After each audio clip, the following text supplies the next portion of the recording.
करने का आरोप लगाया। बड़ा सवाल।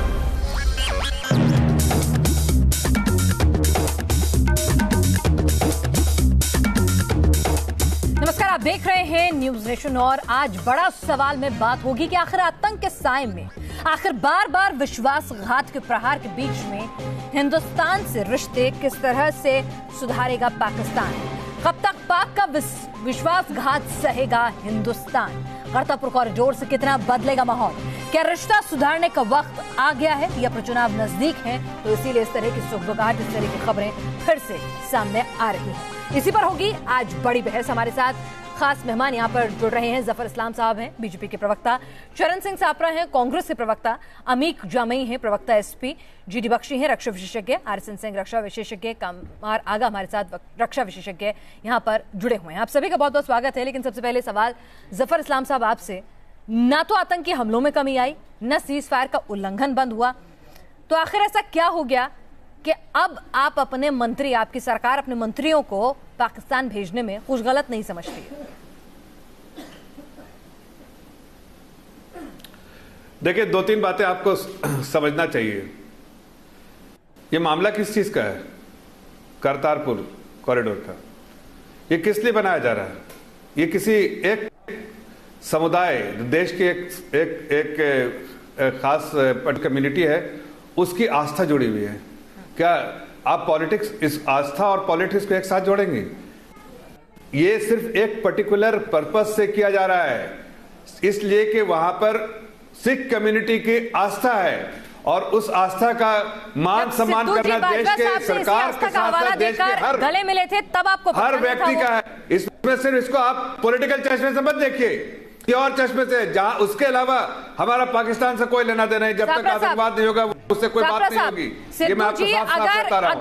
बात करने के लिए नहीं जा रहा है। सिद्धू अगर करतारपुर कॉरिडोर का शुक्रिया अदा करने के लिए क्या आप देना नहीं चाहती हैं? बाजवा साहब के गले लगे तो बीजेपी को बर्दाश्त नहीं, लेकिन अब अपने मंत्रियों को भेजना ठीक है। इसका मान सम्मान आदर देने के लिए तकलीफ क्या है? अगर सिख कम्युनिटी को सर्वप्रथम तो मैं भारतीय जनता पार्टी के प्रवक्ता जो हैं, इनकी समझ की तारीफ करता हूं। सालों साल से ये बातें रह गई थी।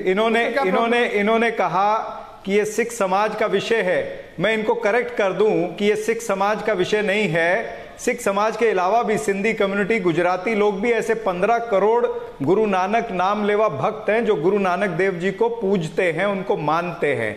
तो ये 15 करोड़ लोगों की आस्था से जुड़ा हुआ मामला है। मैं तो देश की आस्था से जोड़ रहा हूं कि ये, अरे सुनिए तो सही, अरे जनाब, देश की आस्था से जोड़ रहा हूं। आपसे हमने कहा, आपके बीच में नहीं बोला था भाई साहब, ये कह रहा हूं मत होइए। आपको और आपसे बेहतर कौन समझेगा इसको? आपसे बेहतर कौन समझेगा? एक एक करके बोलिए। मैं वही सिर्फ कह रहा हूं, अरे भाई साहब, मैं वही बोल रहा हूँ, एक एक करके बोलिए। देखिए, आप सीधा सीधा जवाब एक बात का तो आप दे नहीं रहे जो मैंने आपसे पूछा। हर इंसान, लगता है हर इंसान गलती करते हैं। जी। हर इंसान गलती कर सकता है। मैंने थोड़ा सा करेक्ट किया, आप उसको दिल पे मत लीजिएगा। देखिए, सवाल ये है कि जब सिद्धू पहले गए थे तब हरसिमरत कौर बादल ने कहा था ये कौम के गद्दार हैं। आज हरसिमरत कौर बादल खुद जा रही हैं, हरदीप पुरी भी खुद जा रहे हैं। तो ये भारतीय जनता पार्टी का दोगलापन, जवाब दें जफर इस्लाम साहब, दोगली है भारतीय जनता पार्टी। ये शुरुआत से करते आए हैं, यानी कोई और करे तो गुनेगार, ये करें तो चमत्कार। ये भारतीय जनता पार्टी का हमेशा। अरे सुन लीजिए सापरा जी, आपको तो कम से कम आज के दिन सुन रहा हूं एक सिख होने के नाते सरकार की कम से कम तारीफ करनी चाहिए। सरकार ने बड़ा दिल दिखाया, जिनकी भी आस्था है गुरु नानक जी पे, सबने तारीफ की है। श्रद्धालुओं के लिए कैप्टन अमरिंदर सिंह ने भी तारीफ की है, मैंने भी की है। उसकी आस्था को समझा और ये डिसीजन लिया। लेकिन किस लिए गए थे सिद्धू जी वहां पर? आपको क्रिटिसाइज गले लगने गए थे या कोई गले लगने जा रहा है? अरे भाई, सिद्धू जी गले लगने गए, सिद्धू जी का मिलने का तरीका हो सकता है। आप ये बताइए, पॉलिटिकल बाजवा से गले लगने के लिए भेजा गया था वहां पर? पुरी साहब आपके नुमाइंदे वहां जा रहे हैं, आपके मंत्री, तब यहाँ कोई गले लगने जा रहा है। चलिए जीडी बख्शी साहब, सिख कम्युनिटी और उनकी आस्था उनमें जुड़ी हुई है, उस आस्था को सरकार ने ध्यान रखा। अगर हर सालों से होना चाहिए था इनकी सरकार करने में। राजनीति के बीच में हम पाकिस्तान को लेकर कहीं ना कहीं क्लियर कट पॉलिसी बनाने में नाकाम होते हैं। अभी भी नहीं पता। मैं तो सिद्धू का जाना गलत, पाकिस्तान से कोई लेना देना नहीं, कोई बातचीत नहीं। पुरी साहब जाएं तो सही। सिद्धू का देखिए, मैं कुछ सुन नहीं पा रहा हूं, ये बीच में इनको काइंडली बोलिए कि और भी हैं इस शो के ऊपर। अगर हमें भी मौका मिले तो बड़ी अच्छी बात होगी।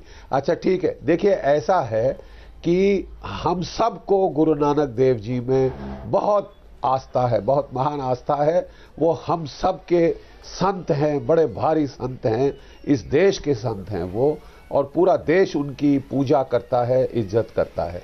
लेकिन जिस तरह से पाकिस्तान को अगर देना था ये कॉरिडोर जो हम 70 साल से मांग रहे थे, जिस तरीके से पाकिस्तान ने दी है, वो उसका वो इस्तेमाल हमारे धार्मिक भावनाओं का इस्तेमाल करना चाहता है, वहां पे सबवर्शन फैलाने के लिए, प्रोपेगेंडा करने के लिए। वहां उसने एक नकली बॉम्ब लगा रखा है कि साहब ये हिंदुस्तान की एयरफोर्स ने करतारपुर पे गिराया था। वहां पे वो चावला साहब को उसने, जो कि हाफिज सईद के साथ रोज गुफ्तगू करते रहते हैं, वो वहां पे भड़काऊ बयान और भाषणबाजी करते हैं।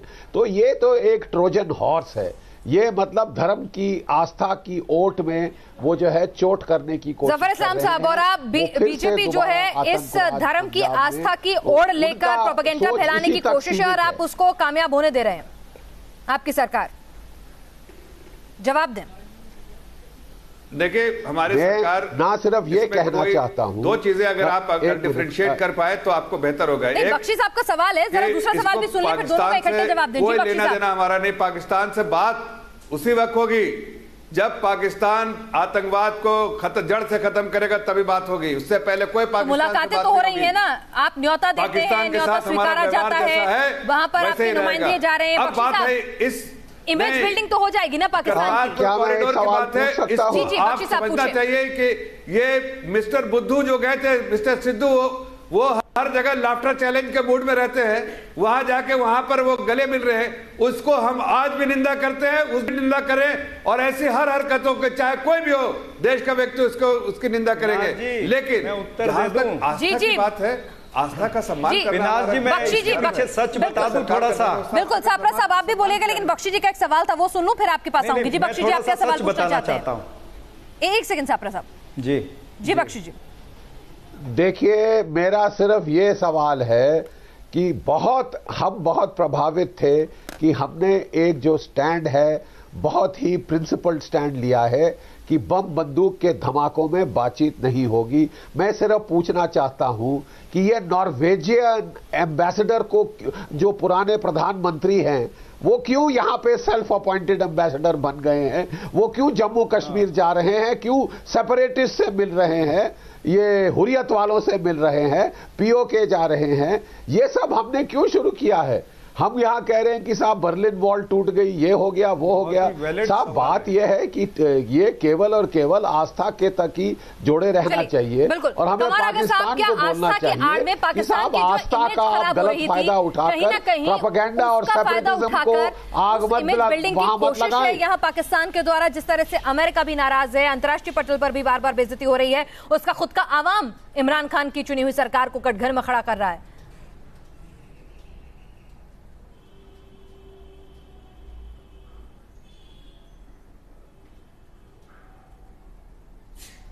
कमारागर जी। नहीं, कई चीज़ें हैं। पहली बात तो ये कि हाँ, कई चीज़ें हैं। पहली बात तो ये है कि ये जो जा रहे हैं, जो अनाउंसमेंट हुआ है, जिस तरीके से कहा गया है, वो ये कहा गया है कि केवल आस्था का विषय है और इससे ज़्यादा कुछ नहीं। इसलिए कि किसी को कोई डाउट ही नहीं है कि पाकिस्तान के जितने भी कदम होते हैं, जो भी स्टेप वो लेता है, उस कहीं ना कहीं उसका अपना फ़ायदा उठाने की कोशिश करता है। और ये सही है कि जैसा बख्शी साहब कह रहे थे कि वो इसका भी फ़ायदा उठाएंगे, वहाँ पे जो करतारपुर का भी उनका है, उनकी इस वक्त जो प्लानिंग है वो पंजाब में आतंकवाद को बढ़ाने की है। अभी जिस तरीके के जो वहाँ पे हाल में कई एक वाक़े हुए, एक नहीं बल्कि कई एक निरंकारियों के अटैक के अलावा, उसके अलावा भी वहाँ पे बहुत से वेपन भी पकड़े गए, स्टूडेंट्स के पास भी थे, कुछ ही कश्मीरी लड़कों की भी वहाँ पे गिरफ्तारी हुई। तो उनकी इस वक्त टारगेट जो है वो पंजाब उनके हिट लिस्ट पे है कि वो चाहते हैं किसी भी सूरत से दोबारा से खालिस्तानी मूवमेंट को वहाँ पे रिवाइव करने का है। लेकिन ये बात जो हम कह रहे हैं ये सरकार भी बहुत अच्छी तरीके से जानती है और अपोजिशन भी बहुत अच्छी तरीके से जानता है, लेकिन क्योंकि आस्था का मामला है इसको रिजेक्ट भी नहीं किया जा सकता। तो मैं समझता हूँ कि इनको एक फाइन बैलेंसिंग एक्ट की ज़रूरत है और जनता को बताना चाहिए और कायदे से सरकार को कि हम क्या चाह रहे हैं, क्या नीति है। फ़िलहाल तो ये कहा है कि कोई भी कम्प्रिहेंसिव डायलॉग नहीं होगा और ये, लेकिन साथ में ट्रैक 2 का भी जो जिसका जिक्र हो रहा था अभी शुरू किया गया है। सरकार के नुमाइंदे वहाँ भेजते हैं, अपने मंत्री वहाँ भेजते हैं, तो इससे क्या है, कुछ आपका सॉफ्ट मैसेज नहीं जाता या सिर्फ वो रिप्रेजेंटेटिव हैं एक इवेंट के? नहीं, मैं ये कहना चाहता हूँ पिनास कि ये केवल एक जेस्चरिंग होती है। ये कोई भी गवर्नमेंट होती है पावर में, वो इस तरह के स्टेप भी लेती रहती है और उससे ये दिखाना चाहती है कि हम देखिए आतंकवाद में विश्वास नहीं करते, हम जंग में विश्वास नहीं करते, डेवलपमेंट हमारा मुद्दा है, मगर आपसे बातचीत तो तभी होगी जब आप आतंकवाद के खिलाफ कुछ स्टेप्स लेंगे, कुछ एक्शन सिंह साहब, यहाँ पर इंटरनेशनल प्लेटफॉर्म पर अगर एक कदम पाकिस्तान ने उठाया तो उसको एक्नॉलेज करना हिंदुस्तान के लिए भी जरूरी था डिप्लोमेटिकली। आप क्या इस कदम को सही मानते हैं या आपको लगता है कि कहीं ना कहीं स्ट्रॉन्ग मैसेज दिया जाना चाहिए था, क्योंकि ये कॉरिडोर हम आज से नहीं, हम सालों से मांग रहे थे?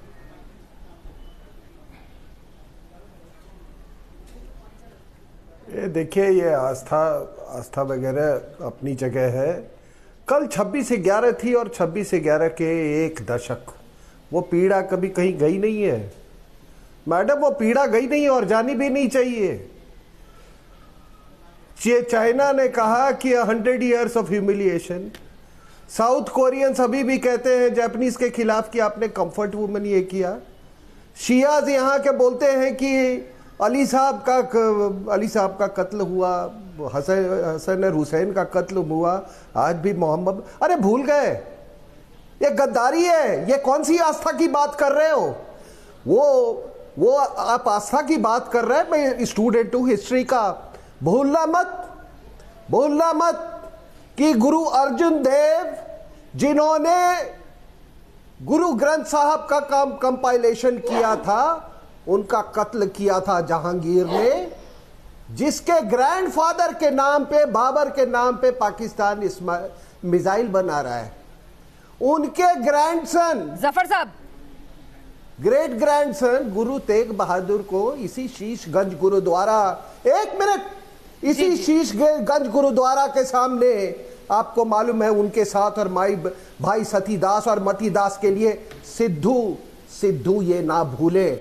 इसलिए जब वो बोलते हैं कि इमरान खान ये फरिश्ता है, तो थोड़ा आरएसएन जी, ये बात तो प्रधानमंत्री जी को बता रहे हो। बोल रहा हूं, बहुत सख्त शब्दों में कह रहा हूं। प्रधानमंत्री जी ने आपकी बात नहीं सुनी। गुरु तेग बहादुर की खातिर, गुरु अर्जन देव की खातिर अपनी जवान को लगाम दे। दूसरी बात, अभी 26/11 अभी 26/11 क्या आप सोचते हैं कि दूसरी 26/11 की तैयारी? अमित जमोई, आप क्या कहना चाहते हैं? आप अपनी बात रखिए। आप 26/11 की तैयारी, अमित साहब, 26 लाहौर में और बवालपुर में जैश ए मोहम्मद, आपको मालूम है। चलिए यहाँ पर एक बार जरा सबकी राय ले लें। जी अमित साहब, आप भी अपनी बात रखिए, क्या कह रहे हैं आप? आरएसएन सिंह को ट्रेन किया जा रहा है।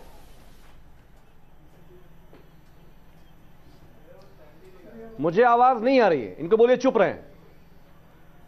जी आप विदेश नीति के मामले में, इंडो पाक मामले को डील करने के मामले में आरएसएस लेड नरेंद्र मोदी जी की सरकार फेल हुई। उनको सिखा रहे थे हमारे बुजुर्ग जीडी बख्शी साहब, आरएसएन सिंह साहब जो आपके पैनल में बैठे हैं। 4.5 साल में इनकी बात प्रधानमंत्री जी को समझ में नहीं आई। जब समझ में नहीं आई, जब एक सैनिक के बदले 10 सैनिक का बदला लेना था, तो नरेंद्र मोदी जी गए बिरयानी खाने। और सुनिए, जीजी बख्शी जी ने हिंगला माता मोदी जी को बोला जाओ बिरयानी खा के आओ। पाकिस्तान में एक शक्तिपीठ है। आरएसएस ने क्या बोला? आप एक कॉरिडोर, मोहन भागवत जी ने बोला कि उधर कब्जा करेंगे कि मोदी जी के राज में भी सरहद पर हमले नहीं रुके। मोदी जी के राज में सरहद पे हमले क्यों नहीं रुके? पीड़ा में है तो आपका विदेश नीति फेल हो गई। जीजी बख्शी जी पीओके में आरएसएस सिंह सुनिए, ननकाना साहब सुनिए, हम नरेंद्र मोदी जी को सिखाइए, चलिए नरेंद्र मोदी जी को सिखाइए कॉरिडोर और रास्ता आस्था के नाम पर क्या आप अपनी संप्रभुता से समझौता कर सकते हैं, जहां पाकिस्तान बरस ताकतें जो है पंजाब को एक बार फिर से दहलाने की कोशिश कर रही है। पंजाब के मुख्यमंत्री साफ कह चुके हैं भाजपा की नीयत खराब है, जिस तरह से वो पंजाब को फिर से दहलाने की, आतंकवाद फैलाने की कोशिश कर रहे हैं। इसीलिए उन्होंने कहा कि मैं गुरु नानक पे पूरा भरोसा रखता हूं, लेकिन मैं नहीं जाऊंगा। देश की सुरक्षा को तो ये स्टैंड सरकार क्यों नहीं ले सकती थी? केंद्र सरकार, जफर साहब वो तो खुद एक सिख हैं, वो कहते हैं कि मेरे परदादाओं ने वहां सेवा की। आपने मान लिया, आपने जब उसको फरिश्ता कहा तो आपने मान लिया कि पाकिस्तान से प्रॉक्सी वॉर खत्म हो चुका है। जफर साहब पहले आप जवाब दें, फिर इस बात का जवाब मैं सफर साहब से मिलूंगी। इसको कल 26/11 था, इतना बेशर्म। अरे दो बातें कहूंगा, देखिए दो बातें कहूंगा। आरएसएस सिंह, मैं ये कह रहा हूँ कि सिद्धू को मैं बिरयानी खाने, सिद्धू जो आज ज्यादातर बयान नहीं है आपका, मैं जवाब दे दूं क्या? जफर साहब आप सीधे सीधे जवाब दीजिए ना कि आतंकवाद रुका नहीं। दूसरे पार्टी में भी बहुत ऐसे पंजाब को दहलाने की कोशिश सीधे सीधे पाकिस्तान कर रहा है, इसके सबूत सामने आ गए। निरंकारी भवन पर हुए हमले में अमृतसर में नहीं कर रहा हूँ, फिर क्या ऐसे बीजेपी में भी कुछ लोग हैं। जफर साहब रक्षा की आड़ में आरएसएस का झंडा चढ़ाते हो। अरे रुकिए ना अमीन साहब, जफर साहब जवाब दें। आरएसएस का झंडा चढ़ाते हो। अमीन साहब जरा रुकिएगा, जफर साहब से इसका जवाब ले लूं कि उन्हीं की पार्टी की सरकार है केंद्र में। जी जफर साहब, देखिए मुझे आरएसएन सिंह और इन दोनों के बीच की बात मुझे समझ में नहीं आई, इसलिए मैं उन बातों को सुन नहीं पाया। आप मेरी बात का जवाब, अगर मेरा सवाल सुन पाए उसी का जवाब दे दें। देखिए सिद्धू जो है, आप सिद्धू इमरान खान को फरिश्ता का सर्टिफिकेट देंगे? सिद्धू जो है, मिस्टर बुद्धू जो है हर चीज को लाफ्टर चैलेंज की तरह देख रहे हैं। देश की जो आप इस तरह के शब्दों का प्रयोग ना करें जफर इस्लाम साहब, लाफ्टर चैलेंज की तरह देख रहे हैं। कहना चाहते हैं दो चीजें। सिद्धू अगर वहां गए थे, हम सिद्धू के उस वक्त मुखालफत की, जब सिद्धू जो वहां पर जाके वहां का जो दिन के बाद बैठे हो, लगता है समझ में नहीं आ रहा। मकसद इतना ही कहने का है, मेरा बिल्कुल लिमिटेड पॉइंट है, लिमिटेड पॉइंट है कि इसको किसी तरह की भी पाकिस्तान के साथ कोई बातचीत की तरह से नहीं देखना चाहिए और ना होगा। पाकिस्तान जो पंजाब में आतंक फैलाना चाहता है, जहां भी निरंकारी भवन पर अमृतसर में हमला हुआ, उसमें सीधे कोशिश निकल कर सामने आती है। तो फिर ये कॉरिडोर के बहकावे में आने की जरूरत क्या थी? जहां इतना दिन कॉरिडोर बंद रहा, वो और कुछ दिन बंद रह सकता था। क्यों नहीं टफ स्टैंड लिया? जफर साहब गिरेबा में जाके देखना चाहिए। जफर साहब क्यों नहीं टफ स्टैंड लिया? जहां इतने दिन कॉरिडोर के लिए इंतजार किया, कुछ वक्त और कर लेते। अरे जफर इस्लाम, आपको प्रश्न पूछे जा रहे हैं, प्रश्न तो सुन लो भाई। बुद्धू बोला आपने सिद्धू जी को, देखिए इंतजार करने की किस चीज का इंतजार? अरे ये जो पाकिस्तान को रिश्ता कायम कर रहे हैं, तो वो एंगेज कर रहे हैं पाकिस्तान को। नहीं पाकिस्तान, अरे पाकिस्तान के पाकिस्तान बुद्धू को समझ में नहीं आ रहे, दबाव डालने आ रहे हैं। ये ऐसे बुद्धू को बीजेपी ने भेज दिया दबा रहे हैं और पाकिस्तान को सीधा बुद्धू को भेज दिया मैसेज दे रहा है, जिसको प्रश्न आतंकवाद खत्म करोगे तब तक तुमसे कोई बात नहीं होगा। नहीं आप इस तरह की बातें ना कहें, इस तरह की बातें ना कहें। लेकिन ये जो बैठे बिरयानी खाने वाले जो कांग्रेस के प्रवक्ता समाजवादी के पास, इस बीच एक और खबर आ रही है, पाकिस्तान ने न्योता भेजा है प्रधानमंत्री नरेंद्र मोदी को सम्मेलन में शामिल सरकार की बुराई, सरकार ने तुमको तो तुम्हारे आस्था की जुड़ी चीजें को ध्यान में रखते हुए, लोगों की आस्था की जुड़ी हुई चीजें को चरण सिंह सापरा साहब जरा ये बता दीजिए कि आप ही की पार्टी के मुख्यमंत्री कैप्टन अमरिंदर सिंह कहते हैं कि पाकिस्तान पंजाब को दहलाना चाहता है, एक बार फिर आतंकवाद फैलाना चाहता है पंजाब में, और ऐसे में मेरे परदादाओं ने, मेरे पूर्वजों ने खूब सेवा की है, लेकिन गुरु नानक देव जी की उस पवित्र स्थली पर, लेकिन फिर भी बतौर सिख मैं जाना चाहता हूं वहां पर, लेकिन मैं नहीं जाऊंगा क्योंकि वतन पहले है, पंजाब पहले है। तो ऐसे में आप ही की पार्टी के एक और नेता नवजोत सिंह सिद्धू इमरान खान को फरिश्ता क्यों बता देते हैं भाई? उनके लिए पंजाब की मिट्टी और देश की कोई कीमत नहीं। देखिए, मैं आपको दो चीजों का बराबर से उत्तर देता हूं, ध्यान से सुनिएगा। कैप्टन अमरिंदर सिंह जी का जो वक्तव्य था, उन्होंने पूरा देश और देश के ऊपर जिस तरह से पाकिस्तान और आईएसआई गलत तरीके से प्लानिंग करता है, आक्रमण करने की कोशिश करता है, उन तमाम सारी चीजों को मद्देनजर रखते हुए उन्होंने बहुत ही उचित स्टेटमेंट दिया है। सिद्धू की भावनाएं जो है वो करतारपुर विषय से जुड़ी हुई है। 15 करोड़ गुरु नानक नाम लेवा जो लोग हैं, उनकी मांग को लेकर के सबसे पहले सिद्धू ने आवाज उठाई थी। तो उन्होंने जो भी बात कही है वो 15 करोड़ जो गुरु नानक नाम लेवा लोग हैं, उनकी भावना को ध्यान में रखते हुए सिद्धू ने ये देश 100 करोड़ लोगों का है, 15 करोड़ लोगों का नहीं है। मैं उनकी बातों से सहमत हूं। सुनिए, मैं आरएसएन सिंह जी की बातों से सहमत हूं कि उनके मन में चिंता है कि भाई 26/11 हुआ था और 26/11 के दिन ही ये वहां पर भूमि पूजन का प्रोग्राम केंद्र सरकार ने कैसे रखा, ये बहुत चिंता की बात है। और दूसरी बात ये है कि अगर ये कॉरिडोर खुलता है तो हमारी सरकार आगे की मोडालिटीज क्या तय करती है कि जो वहां पर पाकिस्तान इस चीज का गैर वापर कर सकता है, आईएसआई इसको गैर वापर कर सकती है। कुछ कहना चाह रहे हैं, जरा उनको भी सुन लें। और हमारे दूसरे पैनलिस्ट जो हैं आगा जी का, ये सबका ये कंसर्न है। तो ये सरकार को इसके ऊपर भी सोचना पड़ेगा आगे की मोडालिटीज। ये तो पहले आपने एक निर्णय लिया है, तो इसके बाद में मोडालिटीज तय करना, यही कमल आगा जी भी बोल रहे हैं और यही मेरे ख्याल से आपकी इजाजत हो तो अब मैं विशेषज्ञ जो है जवाब दे दूं। बख्शी साहब जवाब देना चाहेंगे? हेलो जी बख्शी साहब बोले। जी अच्छा, देखिए मैं बिल्कुल सहमत हूं आरएसएन सिंह साहब से।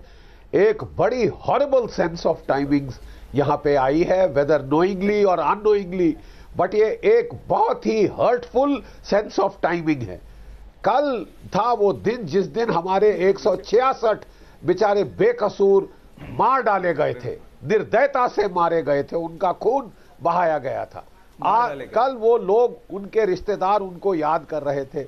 ये मुझे सेंस ऑफ टाइमिंग समझ नहीं आया कि इसी दिन हमको मिला कि हम बड़ी प्यार की बातें करें, हम नॉर्वे के प्राइम मिनिस्टर को बुला के छोड़ दें और वो वहां पे जो है हमने कहा था कोई थर्ड पार्टी इन्वॉल्व नहीं होगी। क्यों नॉर्वे के प्राइम मिनिस्टर पीस टॉक्स के अंदर इन्वॉल्व हो रहे हैं? और वो भी 26/11 के दिन जैसे कि तमाचा मारने के लिए हम सब हिंदुस्तानियों के मुंह में कि रोना बंद करो, चुप करो, और आपको जो है वो आपको बिल्कुल ब्लडी वेल नाक से खींच के शांति वार्ता के लिए ले जाया जाएगा। क्या वाकई में आतंक के साए में रिश्ते सुधर सकते हैं?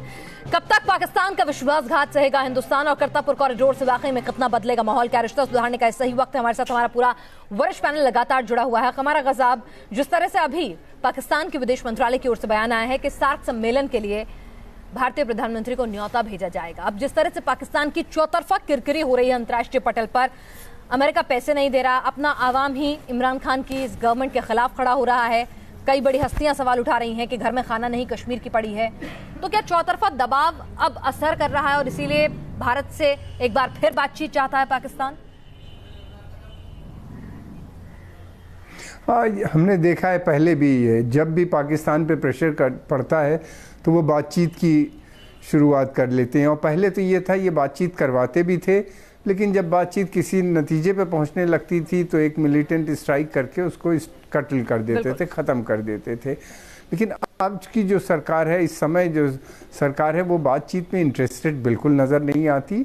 अगर आप वहाँ पे देखिए, जो सरकार है, प्रधानमंत्री स्वयं कहते हैं कि वो आर्मी के साथ, सेना के साथ मिल के काम करेंगे, और उनके बड़े घनिष्ठ संबंध कट्टरपंथी धार्मिक संस्थाओं के साथ हैं वहाँ के ऊपर, और वो ये एक एक्सेस बन गई है। कट्टरपंथी धार्मिक संस्थाएं एक तरफ हैं तो दूसरी तरफ वहाँ की इलेक्टेड गवर्नमेंट जो है वहाँ पे इस समय इमरान खान की, और तीसरी तरफ आर्मी, ये मिल के कोऑर्डिनेशन एफर्ट है। मैं नहीं समझता कि भारत को जो उन्हीं ने न्योता दिया है, भारत इसको बहुत सीरियसली लेगा, इसलिए कि भारत ने अभी तक तो मोदी सरकार ने अपनी लाइन क्लियर कर रखी है, साफ साफ कह रखा है कि आतंकवाद और बातचीत साथ नहीं चलेंगी, और ये लाइन पहले से चल रही है। कांग्रेस पीरियड में भी यही लाइन थी और यही लाइन कंटिन्यू हुई है पिछले कम से कम 7, 8, 10 साल से ये चल रही है।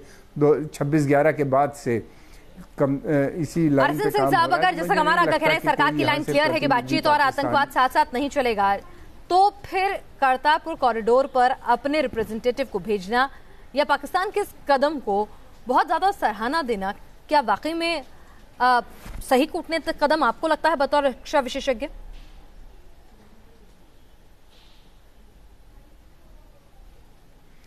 नहीं, देखिए कुछ ऐसी जरूरतें थी, कुछ ऐसी हालात है हमारा कि हमारे यहाँ जो जी आरएसएन सिंह साहब सुन रहे हैं? मुझसे पूछ रहे थे? जी आपसे पूछ रहा हूँ आरएसएन सिंह साहब, मुझसे पूछ रहे थे? जी जी हाँ, नहीं मैं कह रहा हूँ, इको थोड़ा इको आ रहा है।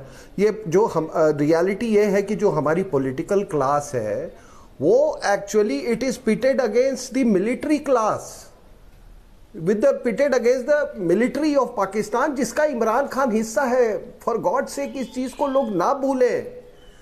वहां जो पूरा जो देखिए, मैं आपको एक थोड़ी सी मैं बता दूं, ये पूरा सिलसिला, ये खालिस्तान मूवमेंट ये कब शुरू हुआ? 71 के थोड़ा पहले निक्सन के टाइम में हेनरी किसिंजर जब वहां पर यूएस सेक्रेटरी ऑफ स्टेट थे, उन लोगों ने अमेरिका में बुला के इन लोगों को, जगजीत सिंह चौहान एटसेट्रा को बुला के उन्होंने वो किया, और याहिया खान उस समय उसका पूरा हिस्सा थे। उसके बाद 79 में फिर ये जियाउल हक ने ये शुरू किया, और जियाउल हक ने तो ऐसे दिल खोल दिया कि पता नहीं कि मतलब अब वो सिख पंथ में वो कन्वर्ट कर जाएंगे, तो लोगों को वो आशंका होनी चाहिए थी। उसके बाद अभी जो ये बाजवा साहब है, अभी जो आप गले मिल रहे हो, वो बाजवा साहब का कोई पर्पस है? साहब, वो जो गले मिलना था साफ नहीं होती पाकिस्तान की तरफ से। तो इस चीज एक को तरफ आप अमृतसर के निरंकारी भवन में हमले में आपके हाथ पाए जाते हैं, आईएसआई बैक हमला कहा जाता है, एक बार फिर से खालिस्तानी ताकतों को दोबारा जिंदा करने की कोशिश के तौर पर उसे देखा जाता है, और आप यहाँ करतारपुर कॉरिडोर खोल रहे हैं दूसरी तरफ। छोटा सा शक क्यों ना हो, बख्शी साहब का भी राय लूं, फिर आपके छोटा सा सबमिशन। जी जी जी एक छोटा सा सबमिशन। क्या एक आप मुझसे पूछ रहे हैं? जी बख्शी साहब, आरएसएन सिंह साहब को छोटा सी बात जोड़ना चाहते हैं, पहले उनको सुन। आरएसएन, I think she asked me आज। हाँ, एक छोटा सा सबमिशन। मैं आपको पाकिस्तान की डुप्लिसिटी के बारे में बता दूं। खैबर पख्तूनख्वा में सापरा साहब इतने सुंदर सुंदर गुरुद्वारे हैं, मैं आपको क्या बताऊं। लेकिन आप जो भी वहां पे गया है, बहुत कम हिंदुस्तानी जाते हैं खैबर पख्तूनख्वा में, लेकिन इतने सुंदर, उसको बिल्कुल वो अबैंडन्ड पड़ा हुआ है। उसको इमरान खान, जिसकी मतलब वो खैबर पख्तूनख्वा से उनका बहुत लगाव है, वहां पर वो पूरे अब बख्शी साहब आप अपनी बात करें। बर्बाद हो रहे हैं वो सुंदर गुरुद्वारे। और आप ये करतारपुर इस कदम को क्यों ना शक शुबा से देखा जाए जब इतिहास इतना खराब है? तो बख्शी साहब।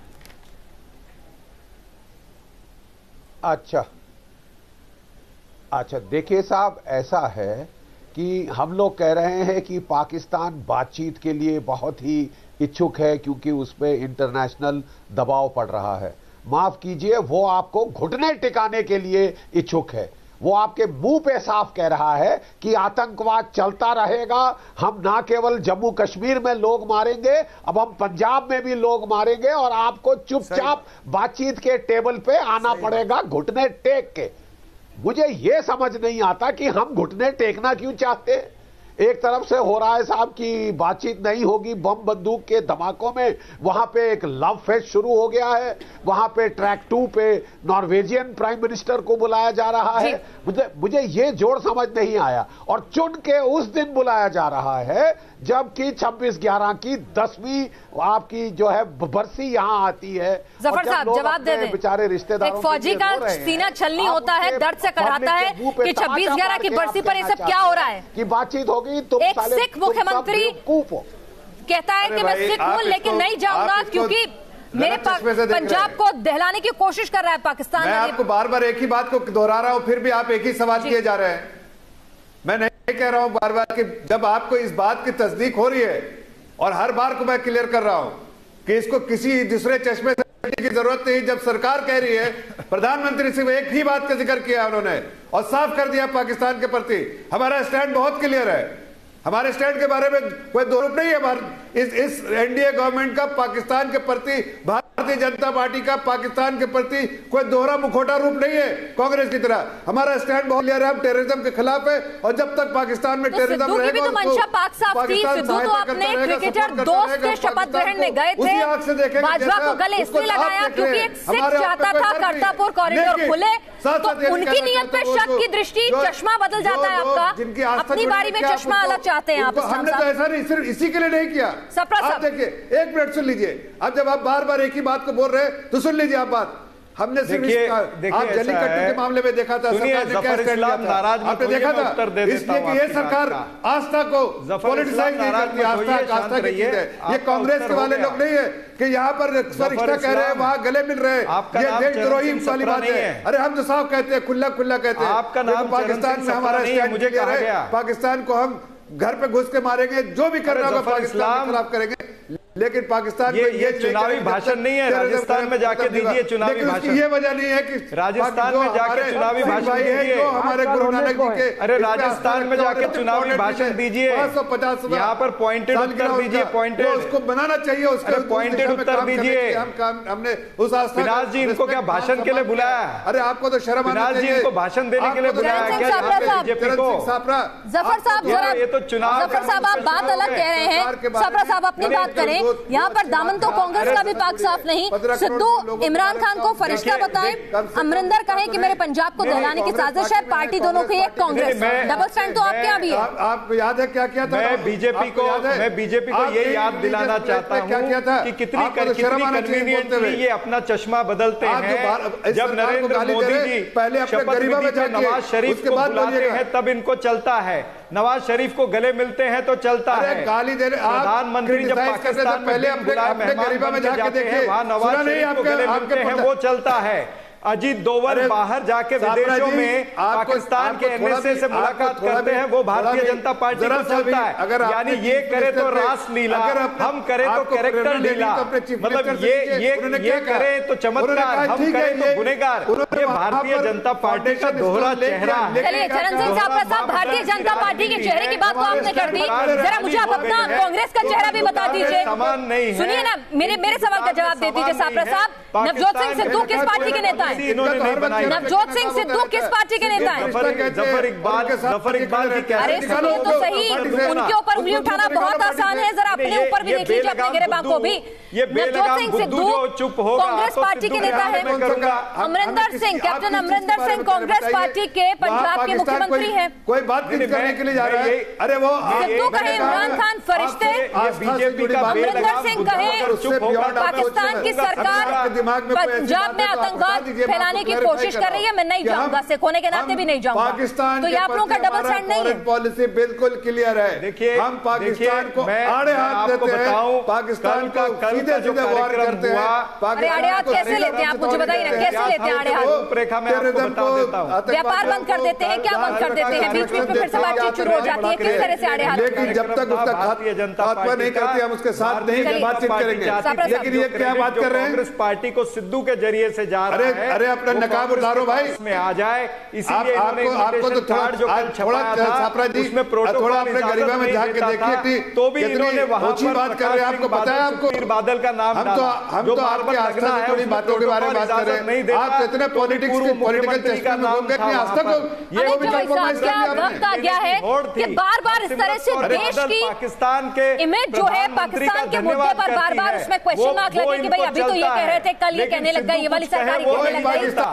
यूनाइटेड नीति बने जब विदेश नीति की बात हो, सिर्फ और सिर्फ खासतौर से पाकिस्तान के संदर्भ में। जिनकी आस्था जुड़ी हुई है ये उस चीज के लिए, जैसे जल्लीकट्टू के लिए हमने एक तरीका निकाला था सरकार ने, ये अलग बात है सुप्रीम कोर्ट जल्लीकट्टू और आपको निकाह हलाला, ट्रिपल तलाक, इन सब के लिए अलग नतीजे निकालने आते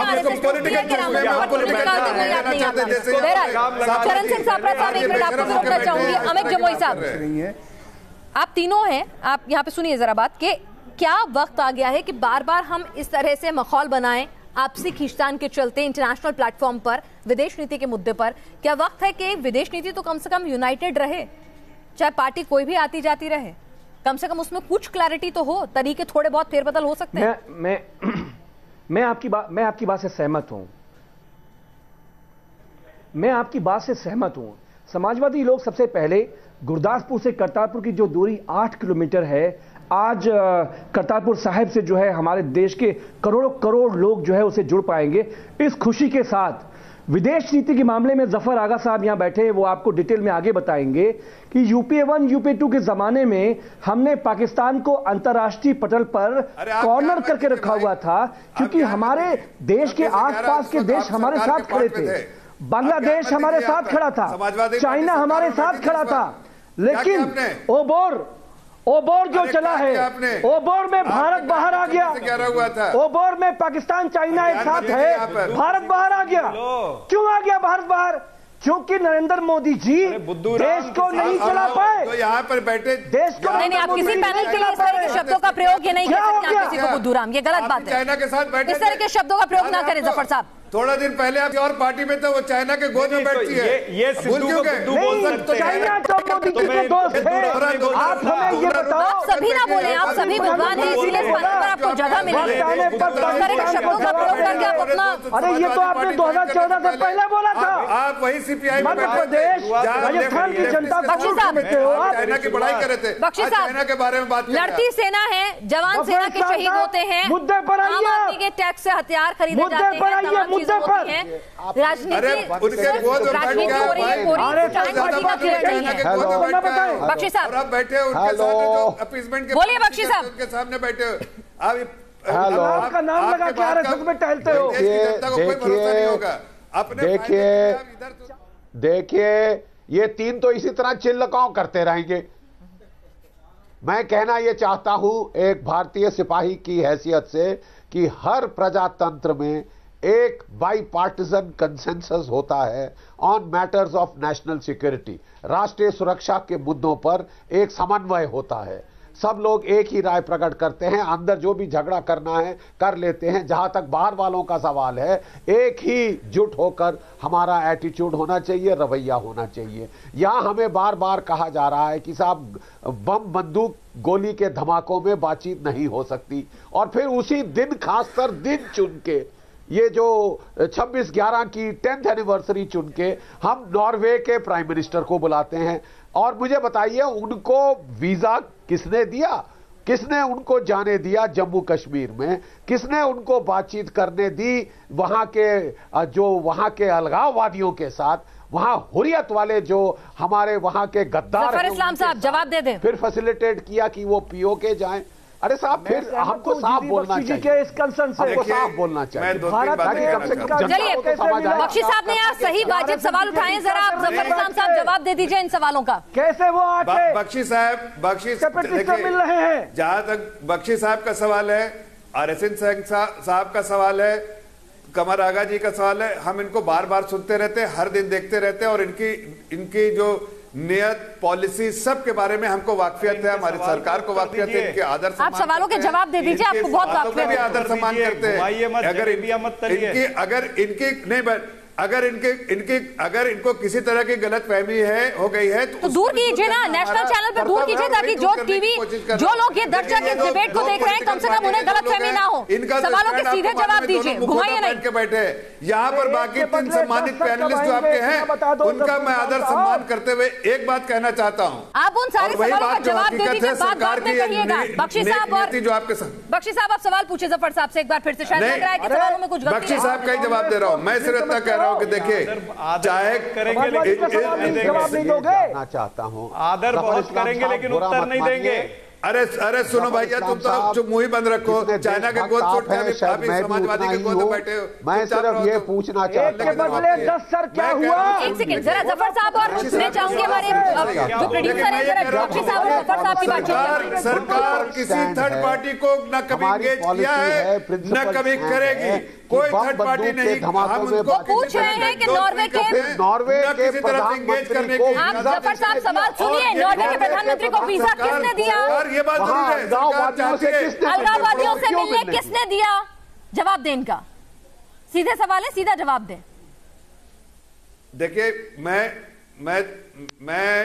ये बहुत सम्मानित है हमारे बख्शी साहब, हम इनके साथ तू मैं बिल्कुल हैरान हो रहे हैं। आप जवाब इनकी बातों का मैं जवाब दे सकता हूँ, इनका आदर सम्मान करता हूं मैं, इसलिए मैं सिर्फ जवाब दूंगा। मैं सिर्फ इतना कहना चाहता हूं बख्शी साहब, आप मेरी सरकार को अच्छा से समझते हैं, हमारे स्टैंड बिल्कुल क्लियर है, एकदम क्लियर, पानी की तरह क्लियर है। हम अब किसी तरह भी अलगाववादी या देशद्रोही सोच या देश के खिलाफ सोचने वाले लोग या जो अपने कॉन्स्टिट्यूशन को नहीं करता है वैसे लोग या दुश्मन की तरफ हमदर्द देखने वाले लोगों के साथ हम न हैं और न कभी रहेंगे। हम उनके साथ टेढ़े आड़े हाथ उठाते हैं, आड़े हाथ चाहे नॉर्वेजियन प्राइम मिनिस्टर हो या ट्रंप जैसा इंसान, दुनिया का कोई आदमी बीच में न रह सकता न रहेगा। अगर कोई मिला है तो क्या वो अपनी मर्जी से मिला है, लेकिन हम उनको एंडोर्स करते हैं, उनकी बात हमारी पॉलिसी बिल्कुल क्लियर है। देशद्रोही लोग हैं, एक चीज साफ साफ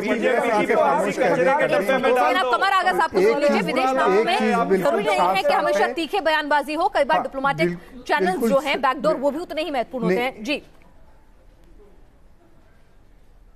एक चीज बिल्कुल साफ है, भारत के अंदर अटल बिहारी वाजपेयी के समय से अब तक ये रहा है, फॉरेन पॉलिसी में एक कंटिन्यूएशन नजर आता है, कहीं कहीं चेंजेस जरूर हुए हैं।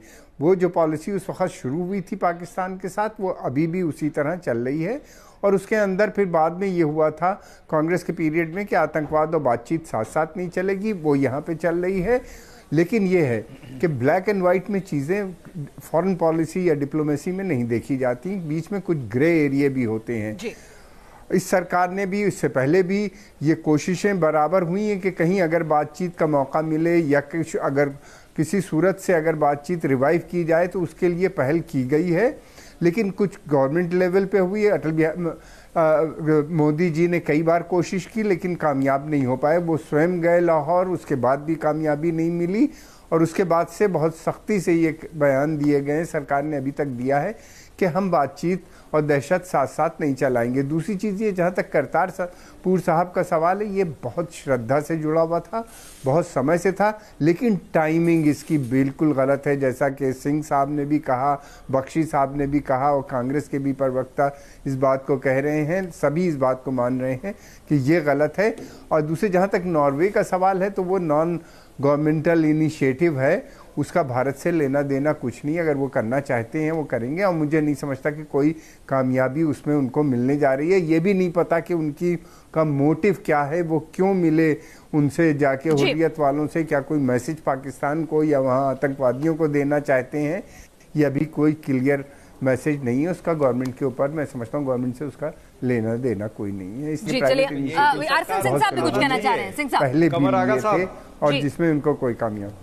मैं इस पे बोलूं? जी, आरएसएन सिंह साहब कुछ कहना चाह रहे हैं, जरा वो सुन लें फिर। जी जरूर। देखिए, एक मिनट मैं ये कहना चाहता हूं कि सापरा साहब से मेरा विनम्र निवेदन है कि देखिए, ये 15 करोड़ लोगों के आस्था का सवाल नहीं है, ये 130 करोड़ हिंदुस्तानियों की आस्था का सवाल है। मैं भी उसी आस्था से आप जितना जुड़े हुए हैं या बाकी हमारे सिख भाई उतनी ही गंभीरता और उतने ही गहराई से मैं भी जुड़ा हुआ हूं इससे। तो ये 130 करोड़ लोगों की आस्था का सवाल है। दूसरा बात, देखिए, एक एयर कॉरिडोर ऑलरेडी है जो हमारे यूरोप और बाकी वेस्टर्न कंट्री से जो सिख्स आ रहे हैं, ननकाना साहब, आप देखिए उनको किस तरीके से पाकिस्तान मिसयूज कर रहा है। आपको मालूम है 2015 में एक सरदार मनमोहन सिंह है जो कि सिख इस्लामिक फेडरेशन का जो प्रेसिडेंट है, वो वहां पे आके एक प्रेस कॉन्फ्रेंस करते हैं ननकाना साहब में और गवर्नर ऑफ पंजाब उसको अटेंड करता है और भारत के इंटॉलरेंस के बारे में वो जिक्र करते हैं। वो कहते हैं कि आमिर खान और शाहरुख खान के साथ बहुत जाती हो रहा है हिंदुस्तान में। तो वो ऑलरेडी उन्होंने एयर कॉरिडोर का मिसयूज किया है, एयर कॉरिडोर को मिसयूज कर रहे हैं। तो इसलिए दोनों, जफर साहब और सापरा साहब, बहुत फूंक फूंक के कदम ले, बहुत सबरा साहब जवाब दे, इस बहलावे में ना आए। पाकिस्तान पीठ पर खंजर बार बार घोंपता है, आतंकवाद खत्म हुआ और ड्रग्स में डाल दिया। नाम भले ही पाक हो लेकिन हरकतें नापाक रही हैं। और जब हाल ही में अमृतसर में किस तरह से हमने देखा कि आतंकी हमले में हाथ भी पाकिस्तान का था। कमर आगा साहब ने भी बहुत अच्छा विषय उठाया है। कमर आगा साहब ने जो विषय उठाया, नॉर्वेन के जो एक्स प्राइम मिनिस्टर यहां पर आए थे, सरकार को पता होना चाहिए कि वो क्या बात करके गए हैं, क्योंकि सरकार ने उनको वीजा दिया, सरकार ने उनको परमिशन दी कि जो व्यक्ति हाउस अरेस्ट में है, हाउस अरेस्ट में है, इस कॉरिडोर को गलत तरीके से इस्तेमाल किया जाएगा। जी का जवाब देता हूँ, सुन लीजिए। देश की जनता सिर्फ ये जानना चाहती है कि हाँ, तो मैं RSN सिंह जी की बात का भी जवाब देता हूँ। RSN सिंह जी की बातें भी बिल्कुल सही है, इसीलिए अरे सुनो ना यार, ये एक बेवकूफ आदमी बिठा दिया आपने, ये किसी को बोलने नहीं, इसलिए इसको बुद्धू राम कहा मैंने। ये देखिए सवाल ये है कि मैं एक डिसेंट डिबेट करना चाहता हूं, मैं RSN सिंह की बात का जवाब देना चाहता हूं। ये नहीं चाहते कि कांग्रेस की आवाज लोगों तक पहुंचे। RSN सिंह साहब की बात का ये जवाब है। आपके पास भी आएंगे, पहले सबरा साहब से RSN सिंह जी साहब, आप बात संक्षेप में पूरी करें। इनका जरा वॉल्यूम लो कर सकते हैं? जी बोलिए। देखिए RSN सिंह साहब ने बिल्कुल वाजिब सवाल RSN सिंह ने उठाया है। ये सब चीजें हो सकती हैं, इसीलिए मैंने कहा कि सरकार को मॉडलिटीज तय करनी पड़ेगी। अब सरकार ने अगर परमिशन कॉरिडोर खोलने की दे दी है तो सरकार इसको क्या बंद कर पाएगी? क्या RSN सिंह चाहते हैं कि ये कॉरिडोर बंद हो जाए? और अगर ये कॉरिडोर बंद नहीं होना चाहिए तो सरकार को इसकी मॉडलिटीज तय करनी पड़ेगी कि जो लोग उस पार जाएंगे वो उसी दिन कितने घंटे में वापस आएंगे, जिनकी सरकार जो है मुंबई 26 हमले की इमरान खान को हरसिमरत कौर बादल ने धन्यवाद किया, हरसिमरत कौर बादल धन्यवाद करती है तो आपको कोई ऑब्जेक्शन नहीं होती। आप घुमा फिरा के भारतीय जनता पार्टी को कवर फायर देने का काम कर रही हैं। आप भारतीय जनता पार्टी को कवर फायर मत दीजिए। और RSN सिंह साहब अगर चाहते हैं कि ये कॉरिडोर बंद हो जाए तो RSN साहब प्रधानमंत्री को चिट्ठी लिखें, बोले कि ये कॉरिडोर बंद होना चाहिए। RSN सिंह साहब लिख दीजिए आप जल्दी से आप जवाब दें। मैं आपसे संक्षेप में जवाब देना चाहूंगी। मैं सिर्फ इतना कह रहा हूं, दो बातें कर रहा हूं सापरा जी से, दो बातें। पहली बात कि देखिए, अगर हमने आपकी आस्था का ध्यान रखा है, लोगों की आस्था का ध्यान रखा हमारी सरकार ने, तो उससे ज्यादा मैं बार बार जिक्र कर रहा हूँ, उससे ज्यादा देश की सिक्योरिटी के सुरक्षा का ध्यान रखा सरकार ने। और उस आस्था के नाम पर क्या देश की संप्रभुता से खिलवाड़ किया जाएगा? आस्था के नाम पर अगर इतना लंबा दशकों का इंतजार था तो फिर कुछ और वक्त टफ स्टैंड क्यों नहीं लिया जा सकता था? जब पंजाब को दहलाने की कोशिश पाकिस्तान की तरफ से हो रही है, उस वक्त आखिरकार इस कॉरिडोर को खोलने की हामी भरना क्या सही था? इन सवालों के जवाब तलाशने की कोशिश जरूर हुई, लेकिन राजनीति उस पर हावी होती ही नजर आई। सभी इस चर्चा में शामिल हुए, आपका बहुत बहुत शुक्रिया। का आरोप लगाया